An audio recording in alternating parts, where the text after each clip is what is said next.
Malapit na ako, mahal ko. Bulong ni Grace sa sarili habang bumababa sa sinakyan nitong bus galing Manila. Bumuntong hininga muna ang dalaga bago tuluyang maglakad patungo sa bayaran ng tiket para sa sasakyan nito na Roro. Ilang oras na lang at makakadalo na siya sa burol ng kanyang pinakamamahal na si Austin, isang transman. Namatay si Austin dahil sa komplikasyon ng sakit nito sa kidney. Sobrang biglaan.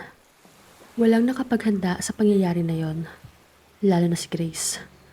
Nang makabili na ng tiket, ay muli siya nagpatuloy sa paglalakad patungo sa Roro. Naghanap siya ng komportableng pwesto para makapagpahinga at agad na din niyang inilapag ang dalang bag. 5 oras din ang hihintayin niya bago tuluyang makalapag sa kanilang isla. Nakahiga siya sa unang palapag ng double deck habang nakatulala sa kawalan. Hindi pa rin siya makapaniwala na wala na si Austin. Hindi niya lubos maisip na burol nito ang dahilan ng kanyang biglaang pag-uwi sa kanilang probinsya. 1 week lang kasi ang itinagal ni Austin simula nang madiskubre na may sakit pala ito. Iba't ibang santo na ang kanyang dinasalan para gumaling si Austin pero walang nangyari.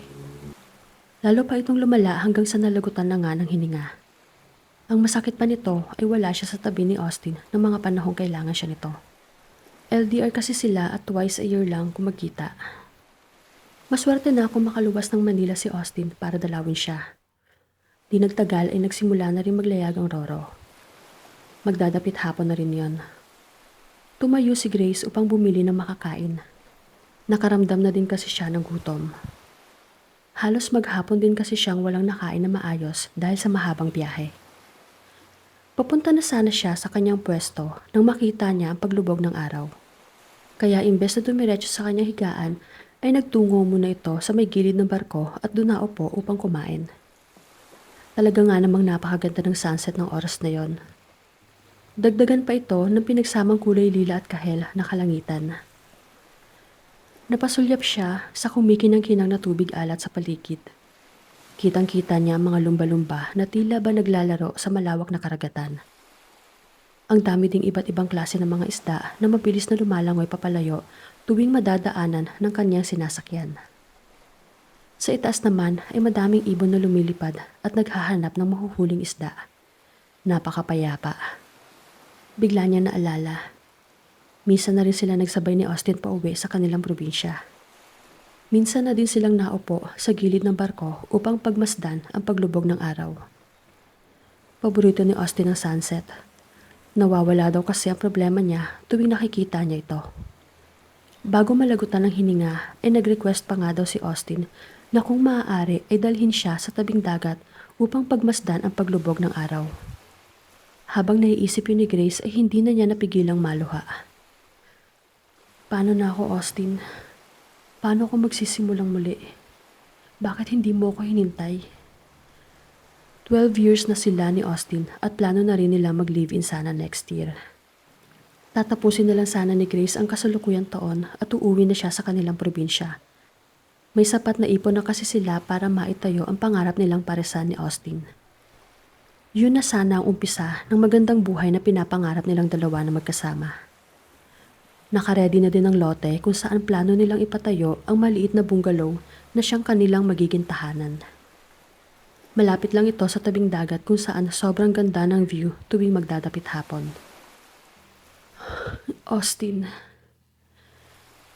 Mahinang sambit ni Grace habang nakatitig sa paglubog ng araw. Tumayo si Grace at lumapit sa handrail ng barko. Dito ay mas naramdaman niya ang pagdampi ng malakas na hangin sa kanyang katawan.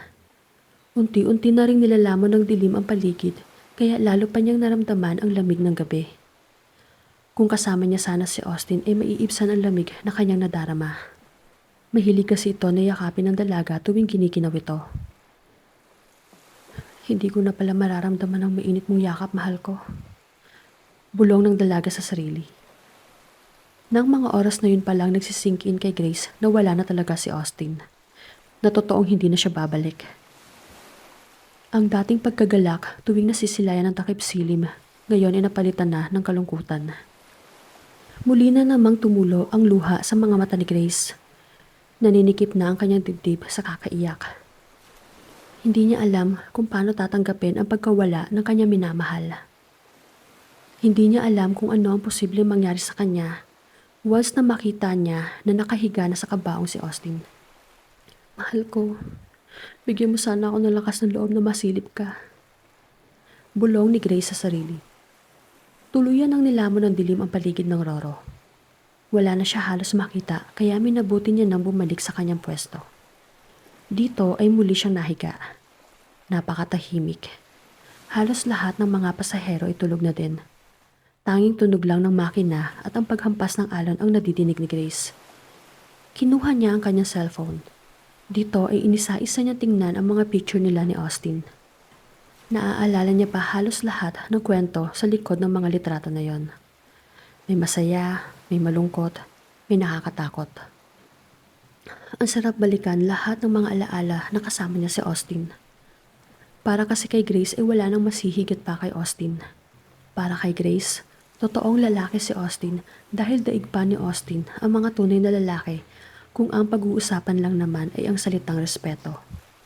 Bago kasi si Austin ay nagkaroon muna ng nobyo ang dalaga at madalas siyang sinasaktan nito lalo na pag nalalasing.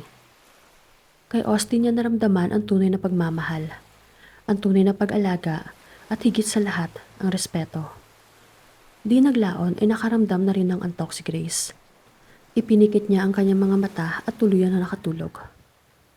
Kinabukasan ay nagising siya dahil sa ingay ng paligid. Unti-unti niyang iminulat ang kanyang mga mata. Kitang-kita niya nagkakasiyahan ng mga tao. Lahat ay sabik na makababa sa naturang Roro. Inumaga na pala sila.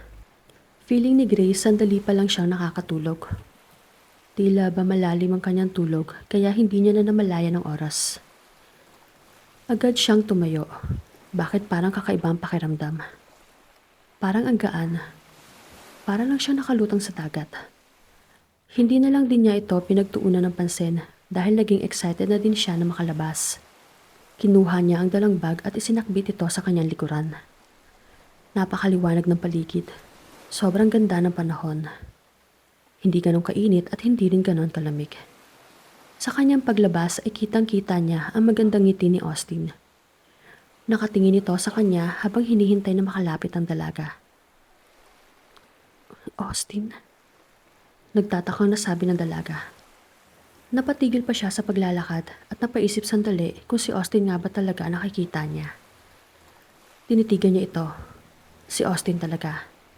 Buhay na buhay. Totoo ba talaga to? Gino-joke time lang ba ako ni Austin? Patay ba talaga siya? Tanong ni Grace sa sarili habang mabilis na naglalakad papalapit kay Austin. Nang makalapit ay agad niyang niyakap ng mahigpit ang nobyo. Austin, ikaw ba talaga yan? Totoo ba to? Hindi ba ako nananaginip? Nalilitong tanong ni Grace sa kaharap. Oo, ako ito. Tara na, uwi na tayo. Nakangiting sagot ni Austin kay Grace. Matapos nilang magyakapan ay hinawakan ni Austin ang kamay ni Grace at naglakad sila papalayo sa pantalan.